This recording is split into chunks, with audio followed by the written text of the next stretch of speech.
जय हिंद दोस्तों, स्वागत है TN के ऑनलाइन क्लासेस में। अभी हम लोग इस वीडियो में वर्ग 10th की हिंदी व्याकरण और हिंदी व्याकरण में हम लोग संज्ञा पढ़ने वाले हैं। आज इस वीडियो में हम लोग क्या पढ़ेंगे? संज्ञा पढ़ेंगे और इसमें सब्जेक्टिव और ऑब्जेक्टिव दोनों देखने वाले हैं। सब्जेक्टिव के बाद हम लोग ऑब्जेक्टिव करेंगे। संज्ञा की परिभाषा देखने वाले हैं, संज्ञा के कितने भेद होते हैं वो देखने वाले हैं और इसमें जितने भी ऑब्जेक्टिव बन सकते थे वो हम लोग इस वीडियो में देखने वाले हैं। तो हम लोग सीधे चलते हैं क्वेश्चंस पे। देखिए, पहला इसमें क्वेश्चन कर रहा है कि संज्ञा की परिभाषा देते हुए कुछ उदाहरण दीजिए। किसका परिभाषा देना है? संज्ञा का। तो संज्ञा किसे कहा जाता है? ऐसे भी पूछ सकता था।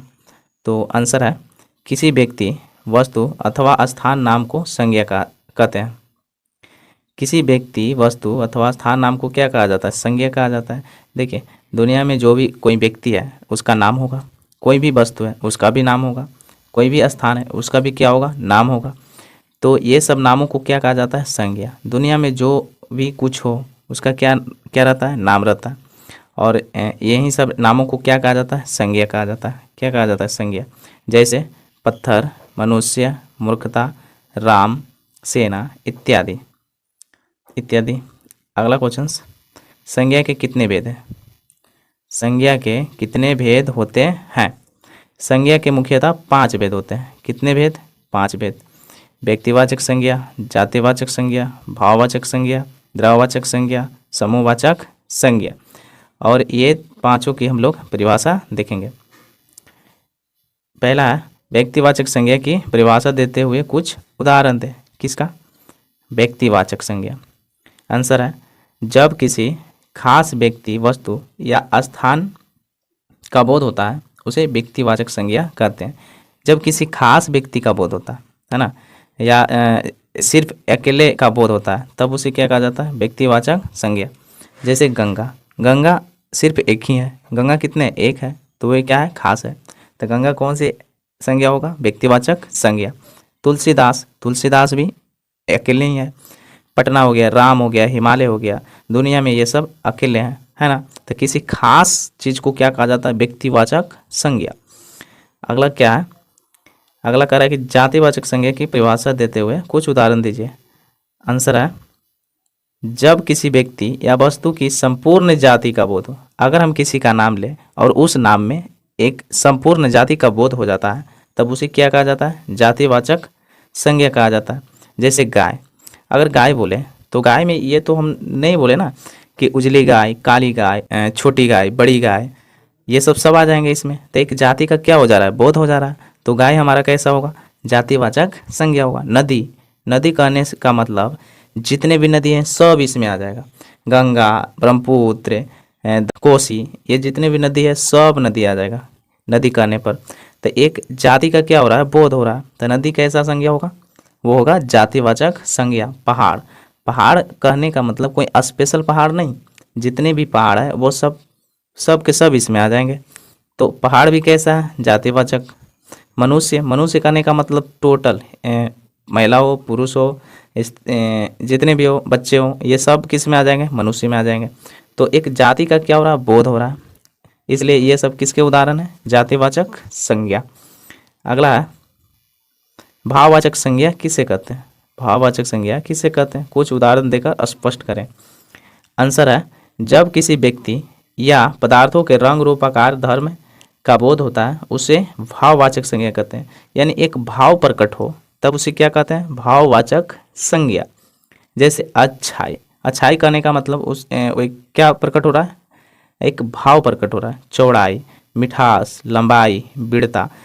अगर किसी शब्द को लेने पर एक भाव प्रकट होती है तब उसे क्या कहा जाता है? भाववाचक संज्ञा कहा जाता है। चलिए अगला क्वेश्चन है समूहवाचक संज्ञा। समूह, जब किसी समूह अथवा समुदाय का बोध हो, मतलब एक कई सारे व्यक्तियों या वस्तुओं का बोध होता है एक साथ, तब उसे क्या कहा जाता है? समूहवाचक संज्ञा कहा जाता है। जैसे गिरोह, गिरोह करने का मतलब गिरोह में सब आ जाएंगे। झुंड, झुंड तो झुंड अगर किसी का झुंड है, मनुष्य का झुंड हो या किसी जानवर का झुंड हो, तो उस झुंड में कोई एक ही नहीं रहता है, उस झुंड में बहुत सारे रहते हैं। तो इसलिए झुंड कैसा होगा? समूहवाचक होगा। दल, सभा, सभा मतलब मीटिंग, मीटिंग में एक लोग रहते हैं नहीं, बहुत सारे रहते हैं, तो सभा भी कैसा है, समूहवाचक संज्ञा। सेना, वर्ग, अंगूर की गुच्छा, अंगूर की गुच्छा में भी अकेले अंगूर नहीं रहता है, बहुत सारे रहते हैं, तो अंगूर की गुच्छा हो, ये सब जितने भी उदाहरण है वो किसका है, समूहवाचक संज्ञा का है। अगला 5वां, द्रववाचक संज्ञा किसे कहते हैं, कुछ उदाहरण देकर स्पष्ट करें। जैसे नापा या तौला जाए उसे क्या कहते हैं, द्रववाचक संज्ञा। जैसे घी, घी को नाप सकते हैं, तौल सकते हैं ना। चांदी, पानी, पीतल, सोना इत्यादि, ये सब किसके उदाहरण है, तो है द्रववाचक संज्ञा। अब चलिए हम लोग अब चलते हैं ऑब्जेक्टिव क्वेश्चंस पे। इसमें जितने भी ऑब्जेक्टिव बन सकते थे वो सब के सब हम ऑब्जेक्टिव दे चुके हैं, तो चलिए हम लोग ऑब्जेक्टिव करते हैं। सफल का भाववाचक संज्ञा, यानी सफल से भाववाचक बनाना है हमें। ऑप्शन ए असफलता, बी सफल, सी सफलता, डी असफल। तो सफल का भाववाचक क्या होगा, वो होगा सफलता, ऑप्शन सी। अगला क्वेश्चन 2 नंबर, केजरीवाल को सफलता मिली, वाक्य में सफलता कौन संज्ञा है। अभी देखें कि सफलता कौन संज्ञा है, हाँ तो ये है भाववाचक संज्ञा, option B. Next question 3 number, मेरी निर्धनता पर दया करो, भाववाचक चुने, यानी इसमें भाववाचक हमें चुनना है। तो मेरी तो भाववाचक नहीं होगा, निर्धनता, हाँ यही होगा निर्धनता, यानी ऑप्शन बी। निर्धनता क्या है, तो भाववाचक संज्ञा है, ऑप्शन बी। अगला क्वेश्चन 4 नंबर, वर्ग कौन सी संज्ञा है। वर्ग मतलब क्लास, और क्लास में कोई एक ही स्टूडेंट नहीं रहता है, क्लास में बहुत सारे स्टूडेंट रहते हैं, तो बहुत सारे का मतलब ये कौन संज्ञा होगा, ये होगा समूहवाचक संज्ञा, समूहवाचक संज्ञा। अगला 5 नंबर, जाति का भाववाचक संज्ञा कौन है। जाति का भाववाचक संज्ञा कौन है। ऑप्शन ए जातीयता, बी जाति, सी जातीता, डी जातीय। तो जाति का भाववाचक क्या होगा, वो होगा जातीयता, ऑप्शन ए। कहते हैं ना कि जातीयता मत करो, जातीयता मत करो, तो ऑप्शन कौन होगा, ए, 5 का ए। अगला क्वेश्चन 6 नंबर, निम्नांकित में भाववाचक संज्ञा कौन है। इसमें पूछ रहा है कि भाववाचक संज्ञा कौन है। ए जाति, बी राष्ट्र, सी मानव, डी बचपन। तो इसमें भाववाचक संज्ञा कौन होगा, इसमें हो जाएगा बचपन, ऑप्शन डी। बचपन क्या है, तो भाववाचक संज्ञा है। अगला क्वेश्चन 7 नंबर, निम्नांकित में भाववाचक संज्ञा कौन है। इसमें भाववाचक हमें चुनना है। ए जाति, बी राष्ट्र, सी मानव, डी मित्रता। तो भाववाचक संज्ञा कौन होगा, मित्रता। मित्रता किसका बना होता है, तो मित्र का। मित्र का भाववाचक क्या होता है, मित्रता होता है, ऑप्शन डी। अगला क्वेश्चन 8 नंबर, निम्नांकित में भाववाचक संज्ञा कौन है।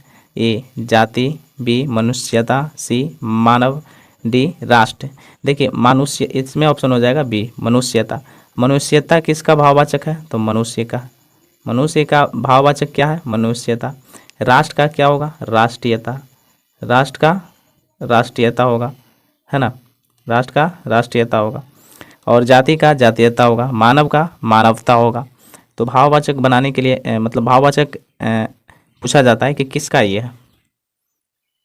अगला क्वेश्चन 9 नंबर, निम्नांकित में समूहवाचक संज्ञा कौन है। समूहवाचक, ऑप्शन ए गुच्छा, बी राष्ट्र, सी मानव, डी मित्रता। तो समूहवाचक कौन होगा, वो होगा गुच्छा।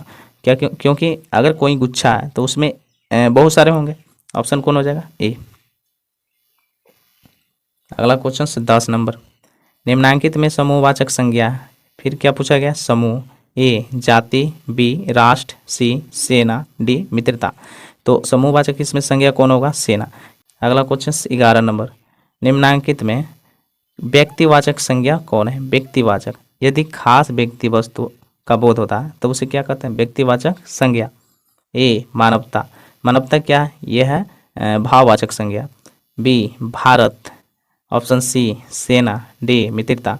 तो व्यक्तिवाचक कौन हो जाएगा, भारत। भारत एक ही है, भारत और दूसरा का नाम नहीं है, एक ही है। जब खास चीज़ों के बोध होता है तब उसे क्या कहा जाता है, व्यक्तिवाचक संज्ञा कहा जाता है, ऑप्शन बी अपना भारत। अगला क्वेश्चन 12 नंबर, निम्नांकित में जातिवाचक संज्ञा कौन है? जातिवाचक, ए बुढ़ापा, बी राष्ट्रीयता, सी मित्रता, डी कलम। देखिए जातिवाचक मतलब अगर किसी का नाम ले तो उसमें टोटल आ जाए। बुढ़ापा, बुढ़ापा क्या होगा? ये भाववाचक होगा। राष्ट्रीयता क्या है? भाववाचक है। मित्रता क्या है? भाववाचक है। तो ऑप्शन कौन हो जाएगा? डी हो जाएगा। डी क्या है? तो जातिवाचक। अगर हम कलम का नाम लें तो इसमें जितने भी कलम है सब आ जाएंगे। चलने वाला कलम, नहीं चलने वाले कलम, लाल कलम, काले कलम, यानी एक जाति का क्या हो रहा है? बोध हो रहा है। तो इसे क्या कहा जाएगा? जातिवाचक संज्ञा।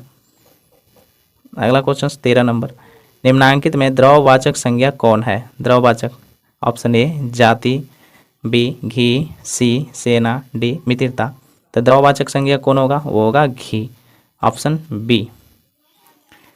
अगला क्वेश्चन 14 नंबर, निम्नांकित में द्रववाचक संज्ञा कौन है? द्रववाचक कौन हो जाएगा? पानी, पानी, ऑप्शन ए।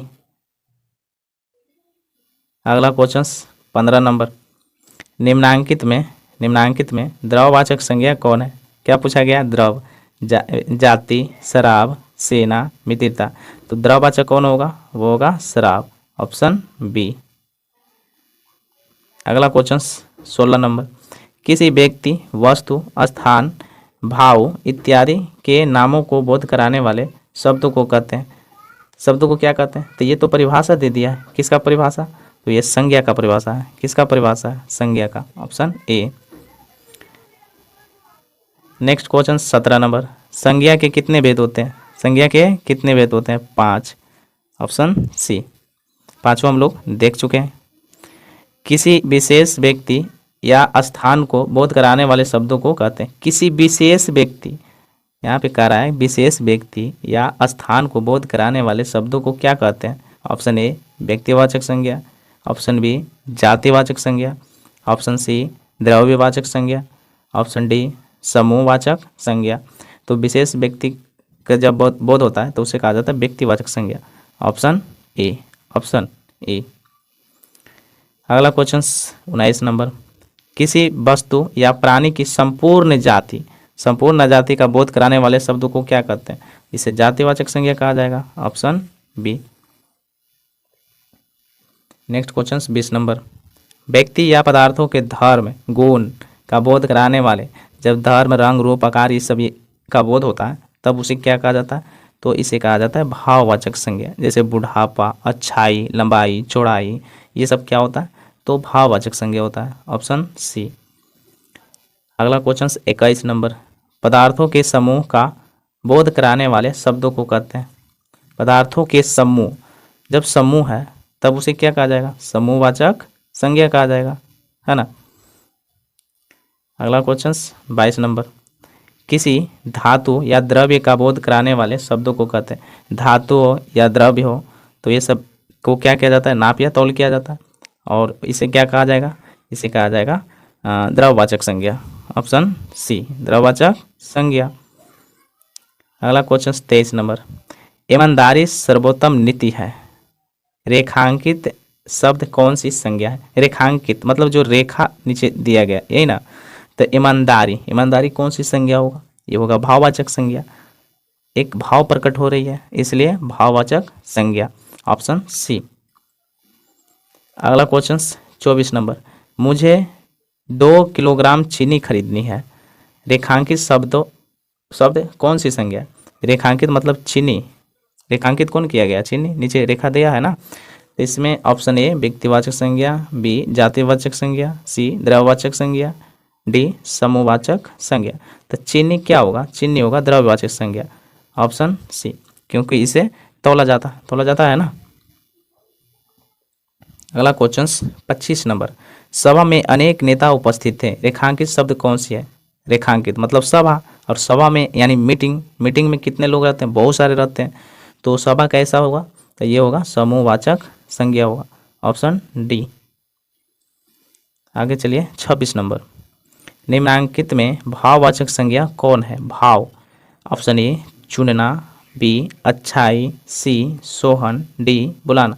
भाववाचक कौन हो जाएगा? अच्छाई हो जाएगा, ऑप्शन बी।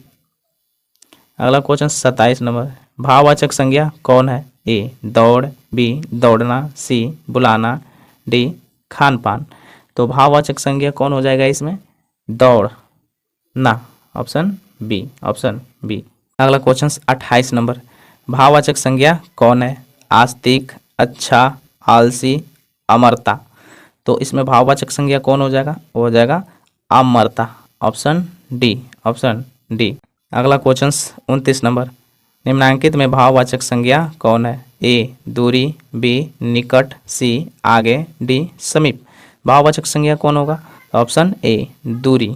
दूरी क्या है? भाववाचक संज्ञा है। अगला क्वेश्चन 30 नंबर, राजा दशरथ कौन सी संज्ञा है? देखिए राजा दशरथ किसी व्यक्ति का क्या है? नाम है। किसी व्यक्ति का क्या है? नाम है। ऑप्शन ए जातिवाचक, बी भाववाचक, सी व्यक्तिवाचक, डी समूहवाचक। आंसर कौन हो जाएगा? सी व्यक्तिवाचक संज्ञा। क्वेश्चन 31 नंबर, निम्नांकित शब्दों में से व्यक्तिवाचक संज्ञा चुने। व्यक्तिवाचक संज्ञा चुने। ए कृष्ण, बी जीवन, सी कमल, डी नदी। तो व्यक्तिवाचक संज्ञा कौन हो जाएगा? कृष्ण हो जाएगा। कृष्ण किसी का क्या है? नाम है, ऑप्शन ए। अगला क्वेश्चन 32 नंबर, निम्नांकित शब्दों में से जातिवाचक संज्ञा चुनकर लिखें। हमें इसमें जातिवाचक संज्ञा बताना है। ए गुच्छा, बी गाय, सी लोहा, डी दूध। तो ऑप्शन कौन होगा? बी। अगर गाय का नाम लिए तो गाय में छोटा बड़ा लाल लाल काला ये सब गाय आ जाएंगे। तो ऑप्शन कौन हो जाएगा? बी हो जाएगा। अगला क्वेश्चन 33 नंबर, राष्ट्र का भाववाचक संज्ञा क्या है? तो राष्ट्र का क्या होगा? राष्ट्रीयता होगा। राष्ट्र का भाववाचक क्या होगा? राष्ट्रीयता। अगला क्वेश्चन 34 नंबर, मेरी व्याकुलता पर दया करो। किस पे? व्याकुलता पर दया करो। भाववाचक संज्ञा चुने। तो इसमें भाववाचक संज्ञा कौन होगा? व्याकुलता, option B. Next question 35 number, शराब संज्ञा है। शराब कौन सी संज्ञा होगा? शराब एक द्रव है, तो ये द्रववाचक संज्ञा होगा, ऑप्शन डी। अगला क्वेश्चन 36 नंबर, घी संज्ञा है। घी क्या है भैया? तो ये सब तो आप लोग को पता ही होगा कि ये सब कैसा है? द्रववाचक संज्ञा है, ऑप्शन डी। संज्ञा से जितने भी क्वेश्चंस बन सकते थे ये सब के सब करवा दिया गया है। तो आज के लिए इतना ही, तब तक के लिए जय हिंद, जय हिंद।